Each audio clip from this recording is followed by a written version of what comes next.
There's a hidden security setting in Chrome that can help block dangerous websites, harmful downloads, and risky extensions automatically.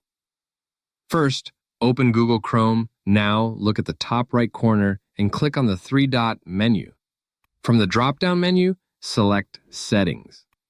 Once you're inside Chrome settings, look at the left sidebar and click on Privacy and Security.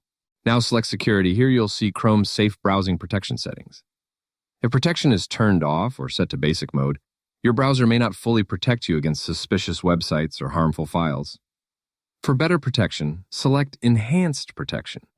This mode gives you stronger real-time security while browsing, helping detect dangerous sites, phishing attempts, unsafe downloads, and malicious browser extensions much faster. You can also click the small arrow or information section to read more details about what enhanced protection includes.